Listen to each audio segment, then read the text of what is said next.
कहानी की शुरुआत में हम देखते हैं कि एक हेलीकॉप्टर और 3 मोटर बोट्स बीच समंदर में एक क्रैश साइट की तरफ तेजी से बढ़ रहे हैं। पता चलता है कि नासा का एक कैप्सूल हादसे का शिकार हो गया है और वहां मौजूद एस्ट्रोनॉट सैम को तुरंत बचाना है। टीम उसे निकालकर एक बोट पर लाती है और फौरन अस्पताल ले जाती है। कुछ समय बाद जब सैम होश में आती है तो उसे बुरी तरह चक्कर और भारीपन महसूस होता है। वह चारों ओर नजर घुमाती है कि तभी उसकी निगाह एक पेन ट्रे पर जाती है, जहां एक पेन हवा में तैरता हुआ दिखाई देता है। वह उसे छूने ही वाली होती है कि तभी कुछ लोग कमरे में आ जाते हैं और उसका ध्यान भटक जाता है।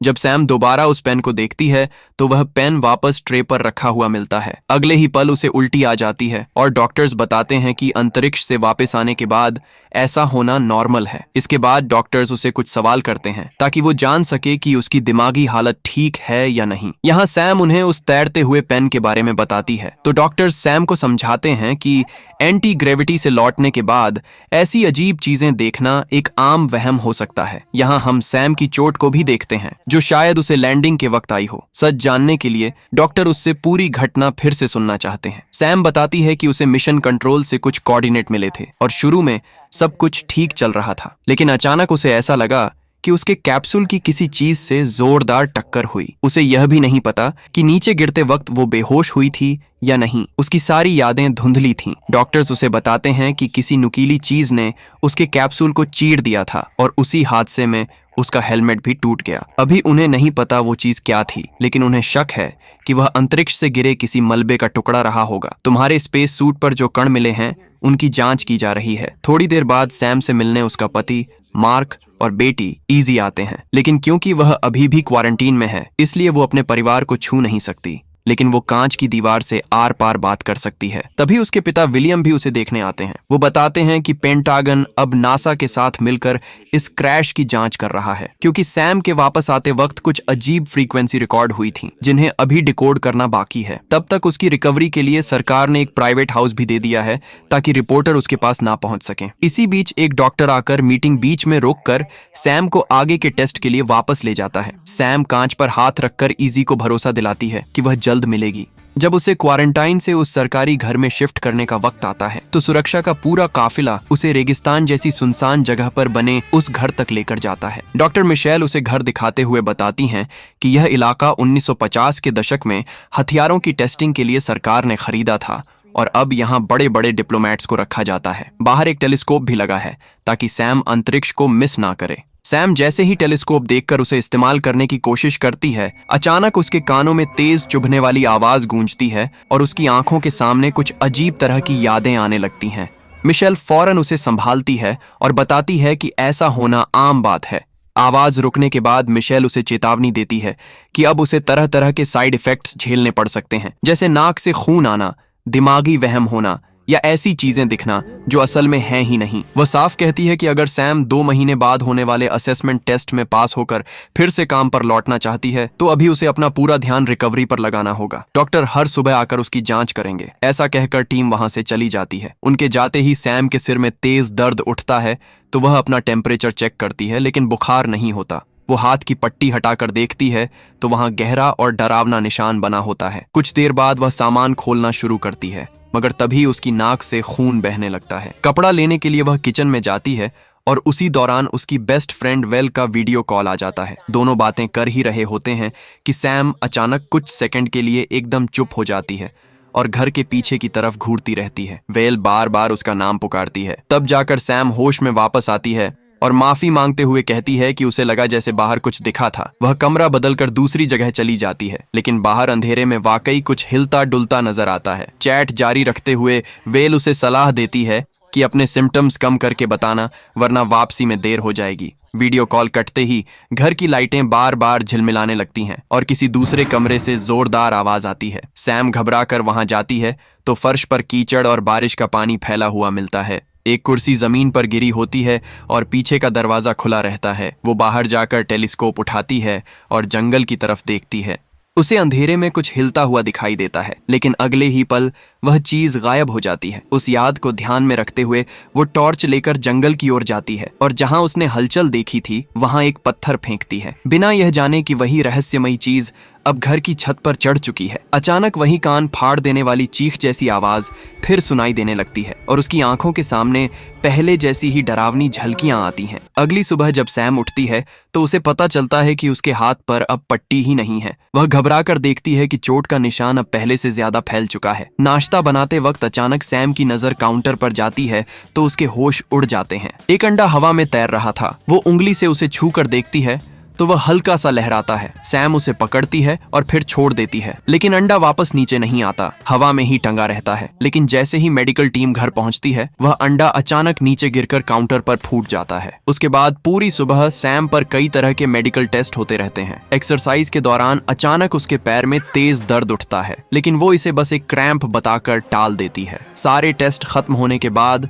सैम अपने बदन के हर दर्द वाले हिस्से पर बर्फ रखकर लेट जाती है। मिशेल इतनी सख्त टेस्टिंग के लिए माफी मांगती है और समझाती है कि जो भी डाटा वह इकट्ठा कर रहे हैं वह स्पेस प्रोग्राम के लिए बहुत काम आएगा। फिर वह सैम से पूछती है कि क्या उसे कोई और लक्षण महसूस हो रहे हैं। सैम झूठ बोलकर कहती है कि सब सामान्य है। मेडिकल टीम के जाने के बाद सैम मार्क को कॉल करती है और बताती है कि रिकवरी के बाद वह फैमिली ट्रिप पर जाना चाहती है। मार्क तुरंत मना कर देता है। उसका कहना है कि अगर उनका रिश्ता तलाक तक पहुंच गया तो ईजी के लिए यह सब और मुश्किल हो जाएगा, इसलिए ईजी का उसे अभी उनके साथ देखना ठीक नहीं होगा। सैम यह सुनकर टूट सी जाती है। वह कहती है कि अभी भी वह अपने रिश्ते को समझने की कोशिश कर रहे हैं, लेकिन मार्क याद दिलाता है कि वह उसे लगभग खो ही चुके थे, इसलिए हालात मुश्किल हैं। पहले वह महीनों ट्रेनिंग में रही, फिर स्पेस में चली गई और अब उसे यकीन है कि मौका मिलते ही वह अगला मिशन भी ले लेगी। सैम बहस के दौरान बेचैनी में कहती है कि उसका परिवार उसके लिए बहुत मायने रखता है और वह चाहती है कि ईजी को वह पूरा परिवार मिले जो खुद उसे कभी नहीं मिला। यहाँ पता चलता है कि ईजी दरअसल गोद ली हुई है, क्योंकि सैम और मार्क के अपने बच्चे नहीं हो सकते थे। लेकिन मार्क का मानना है कि इससे उन्हें वह सुकून नहीं मिला जिसकी उम्मीद थी। तभी ईजी बीच में आ जाती है और अपनी बनाई हुई फैमिली ड्राइंग दिखाती है। उसमें सैम, मार्क और खुद ईजी हैं और आसमान में कुछ स्पेस सूट पहने लोग भी बने हुए हैं। बात खत्म होने के बाद सैम जंगल में टहलने निकलती है। चलते चलते अचानक वही तेज दर्दनाक आवाज उसके कानों में गूंजने लगती है। वो अपना सिर पकड़ लेती है, क्योंकि एक बार फिर धुंध से घिरी किसी क्रैश साइट पर खोजबीन कर रही टीम की वही डरावनी झलकियां उसके दिमाग में भर जाती हैं। जब आवाज रुकती है तो सैम नीचे देखती है और पत्तों के नीचे दबी हुई एक तार जैसी चीज नजर आती है। वह उसे पकड़कर आगे बढ़ती है और थोड़ी दूर जाकर एक पत्थर पर पहुंचती है जिसमें अंदर से अजीब सी रोशनी निकल रही होती है। जब सैम पत्थर को उठाती है तो उसे पता चलता है कि पत्थर नकली है और उसके नीचे एक कैमरा छिपा हुआ है। घबराकर सैम आसपास नजर दौड़ाती है और एक और तार पाती है। उसके पीछे पीछे जाने पर उसे दूसरा नकली पत्थर और कैमरा मिल जाता है। जैसे ही वह वापस लौटने की कोशिश करती है, वह एक पेड़ की जड़ से फिसलकर गिर जाती है।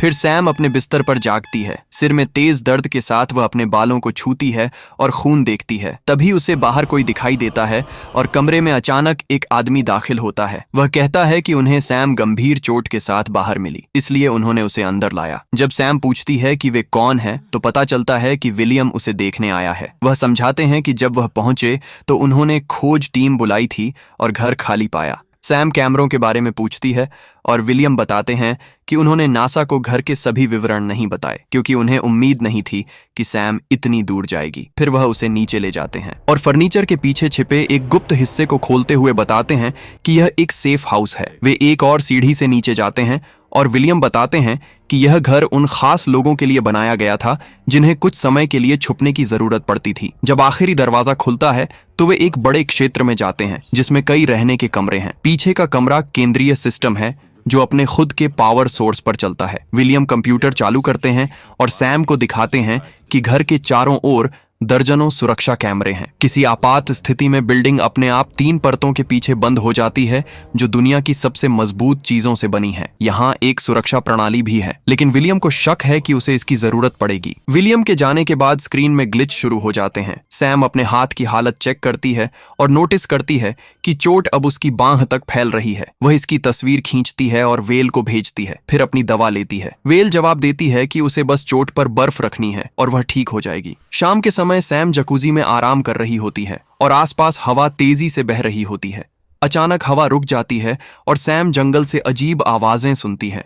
1 सेकंड के बाद हवा फिर से चलने लगती है। घबराकर सैम अंदर चली जाती है और मार्क को कॉल करती है, लेकिन कॉल वॉइस मेल पर चली जाती है। तभी घर की बत्तियां झपकने लगती हैं। सैम टॉर्च लेकर बालकनी पर जाती है, लेकिन वहां कुछ भी अजीब नहीं दिखता। जब वह वापस अंदर आती है तभी बत्तियां पूरी तरह से बुझ जाती हैं और दरवाजे पर एक अजीब सा दानव दिखाई देता है। सैम को यकीन ही नहीं होता कि उसने क्या देखा। जब वह फिर देखती है, दानव गायब हो चुका होता है। बत्तियां फिर से जलती हैं और सैम दरवाजा खोलने का फैसला करती है। वह टॉर्च से चारों ओर देखती है, लेकिन इस बार भी कुछ अजीब नहीं मिलता। सैम वापस अंदर जाती है और दरवाजा लॉक करते समय पक्का करती है कि अलार्म ऑन हो गया है। जब वह बेडरूम की ओर जाती है तो अचानक घर की AI घोषणा करती है कि सिक्योरिटी ब्रीच हुई है और लॉकडाउन शुरू किया गया है। सभी दरवाजों और खिड़कियों पर धातु के पैनल गिर जाते हैं, जिससे सैम पूरी तरह से अंदर बंद हो जाती है। वह तुरंत कॉल करने की कोशिश करती है, लेकिन उसके फोन में नेटवर्क नहीं है। तभी फिर से तेज चीरने वाली आवाज उसके कानों में दर्द पैदा करती है। पीछे की ओर सुनाई देने वाली आवाज पर वह मुड़ती है, लेकिन वहां कुछ नहीं है। पड़ोसी कमरे से गुर्राहट की आवाज आती है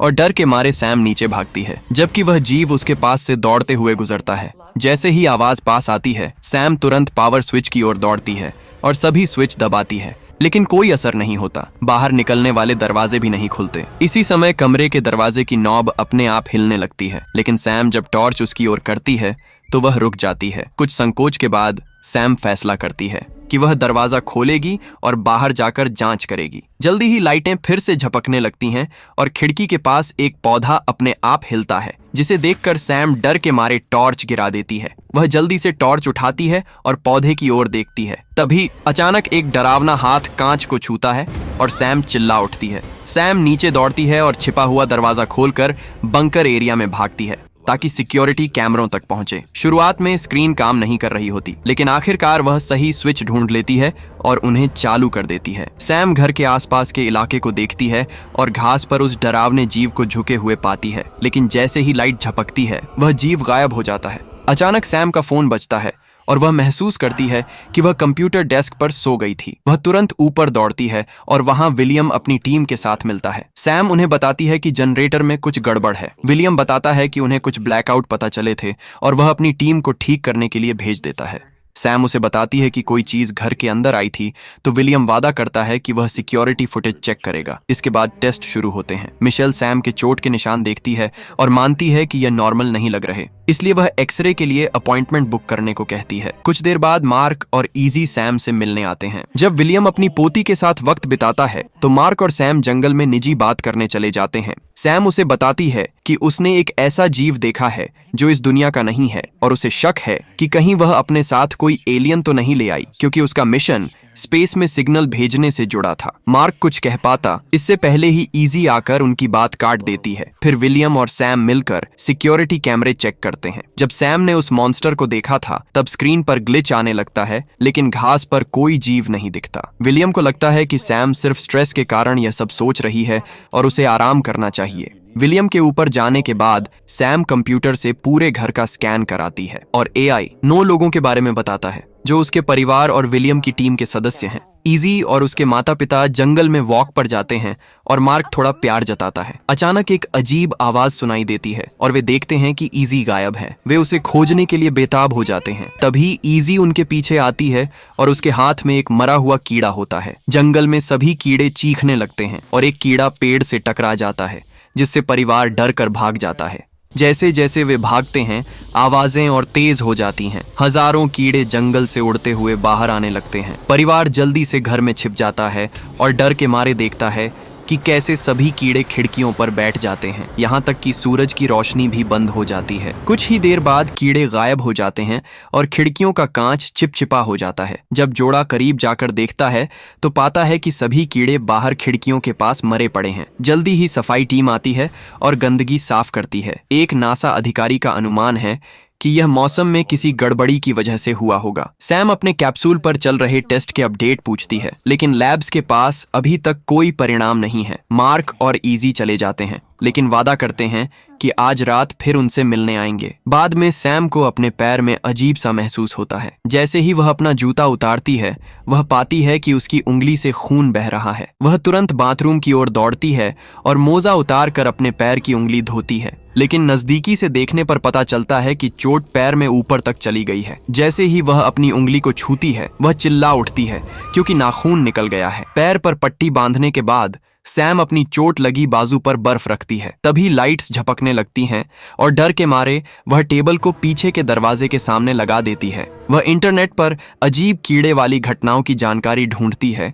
और जानती है कि धरती की मैग्नेटिक फील्ड में गड़बड़ी इसका कारण हो सकती है, जिसे कुछ लोग यूएफओ, देखे जाने और किडनैपिंग से जोड़ते हैं। लेख में दिखाई गई तस्वीरों में ऐसे जीव और लोग हैं जिनकी चोटें सैम जैसी हैं। जब वह अपनी पीठ पर कुछ महसूस करती है तो वह बाथरूम की ओर दौड़ती है और आईने में देखती है कि उसके कंधे की हड्डी पर भी चोट है। लाइट्स फिर झपकती हैं और सैम जल्दी से अलार्म ऑन करती है और फिर सीढ़ियों से नीचे दौड़ती है। दूसरे कमरों से पहले ही अजीब आवाजें सुनाई देने लगती हैं। उसी समय मार्क फोन पर बताते हैं कि वह रास्ते में है और सैम उनसे पूछती है कि क्या वह एक अच्छी माँ थी, जिससे मार्क थोड़े कंफ्यूज हो जाते हैं। लाइट्स लगातार खराब होने लगती हैं और घर की एआई एक बार फिर ब्रीच का अलर्ट देती है और लॉकडाउन शुरू हो जाता है। सैम मार्क से कहती है कि घर में कुछ है। तभी पास से अजीब आवाजें तेज होने लगती हैं। जल्दी में वह सीढ़ियों से बंकर की ओर जाती है, लेकिन अचानक अपनी पीठ में इतनी तेज दर्द महसूस करती है कि वह गिर पड़ती है। जब वह अपनी पीठ को छूती है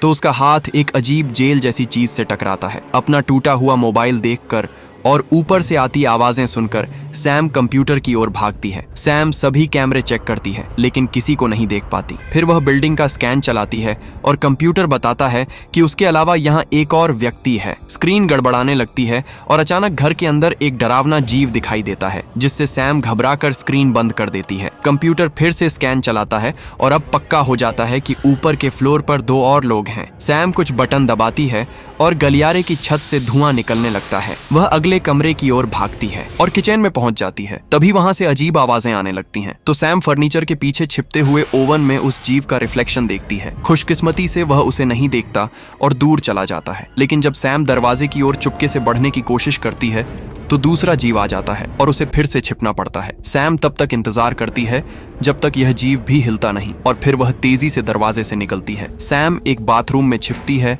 और दरवाजे को फर्नीचर से रोक देती है। अचानक उसका चोटिल हाथ दर्द करने लगता है और वह पट्टी हटाती है तो पाती है कि उसकी त्वचा अजीब से पदार्थ से ढकी हुई है। वह जीव दरवाजे पर जोर से दस्तक देते हैं, इसलिए सैम शावर में छिप जाती है ठीक पहले कि वे अंदर घुसे। सैम एक वेंट को देखती है और उसका ढक्कन जोर मारकर खोल देती है, जिससे वह दीवारों के बीच भाग सकती है। घर के बाहर मार्क और इजी पहुंचते हैं और पाते हैं कि बिल्डिंग लॉकडाउन में है।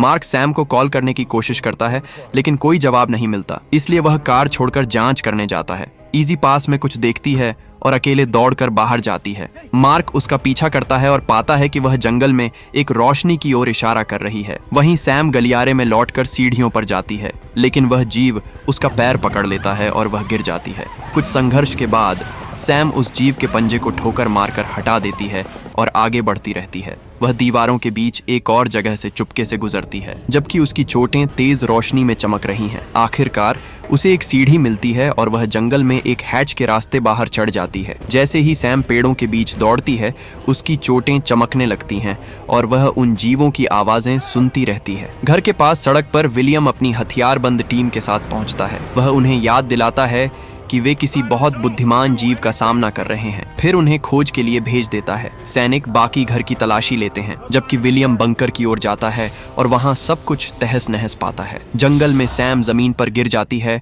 और जीवों को पास आते सुनकर रहम की भीख मांगती है। अचानक एक जीव उसकी टोपी उठाता है और दयालु आंखों से उसे देखता है और अपनी भाषा में पूछता है कि क्या वह उसे समझ सकती है। सैम हैरान है कि वह उनकी भाषा का हर एक शब्द समझ रही है। पहले जीव के कहने पर और भी जीव सामने आते हैं और वह कहता है कि वे उसे बहुत याद कर रहे थे। जब सैम पूछती है कि वे कौन हैं, तो वह जीव जवाब देता है कि वे उसका परिवार हैं। सैम अभी भी कुछ समझ नहीं पा रही थी, इसलिए वह जीव अपना माथा उसके माथे से मिला देता है और उसे याद करने के लिए कहता है। अब सैम के मन में पहले की वो झलकियां साफ हो जाती हैं। पता चलता है कि वह वास्तव में एक एलियन है और उसका परिवार कई साल पहले पृथ्वी पर क्रैश हुआ था। विलियम की अगुवाई में सैनिकों की एक टीम ने उन्हें पकड़ने की कोशिश की, इसलिए एलियन जल्द से जल्द भाग गए। इस अफरा तफरी में सैम गलती से दूसरों से अलग हो गई और उसने अपने शरीर को छिपाने के लिए एक डिवाइस का उपयोग किया। जब विलियम को वह मिली तो वह एक छोटी बच्ची जैसी दिख रही थी और उसी दिन उसने उसे गोद ले लिया। उसका एलियन परिवार कभी उसे ढूंढना बंद नहीं किया। वे जानते थे कि उसका कैमोफ्लाज कुछ सालों में खत्म हो जाएगा और असल में वही लोग थे जिन्होंने उसके कैप्सूल को छेदा था। वर्तमान में मार्क और इजी सैम को दो एलियनों से घिरा हुआ पाते हैं। इजी अपनी माँ के चमकते शरीर को देखकर डर जाती है, लेकिन सैम उसे भरोसा दिलाती है कि कोई भी उसे नुकसान नहीं पहुंचाएगा। इसी बीच विलियम बीच में आता है और इस बात को मानता है कि उसे हमेशा पता था कि सैम क्या है। उसने जानबूझकर उसे एस्ट्रोनॉट बनने के लिए प्रेरित किया और उसे उस खास मिशन पर भेजा ताकि वह एक चारे की तरह इस्तेमाल हो सके। अब वह एलियनों को सरकारी संपत्ति के रूप में कब्जा करना चाहता है और अपनी टीम को आदेश देता है। विलियम सैम से कहता है कि एलियनों को हथियार डालने के लिए कहे, लेकिन सैम मना कर देती है। जब वह अपनी बंदूक निकालता है तो मार्क उसे जमीन पर गिराकर कुछ बार मुक्के मारता है। इस बीच सैम का कैमोफ्लाज आखिरकार खत्म हो जाता है और वह अपने असली एलियन रूप में आ जाती है। सैनिक धीरे धीरे पास आ रहे होते हैं, इसलिए मार्क सैम से कहता है कि अपनी सुरक्षा के लिए तुरंत चली जाए। इजी अपना हाथ उठाती है और सैम अपने पंजे से उसे छूती है, फिर अपने परिवार के साथ वहां से निकल जाती है। जब सैनिक वहां पहुंचते हैं तब तक एलियंस एक तेज रोशनी वाले अंतरिक्ष यान में बैठ पृथ्वी छोड़ रहे थे और इसी सफर के साथ ये कहानी यहीं पर खत्म हो जाती है। ऐसी और मजेदार कहानी से जुड़ने के लिए सब्सक्राइब करना ना भूलें। मिलते हैं आपसे अगली कहानी में।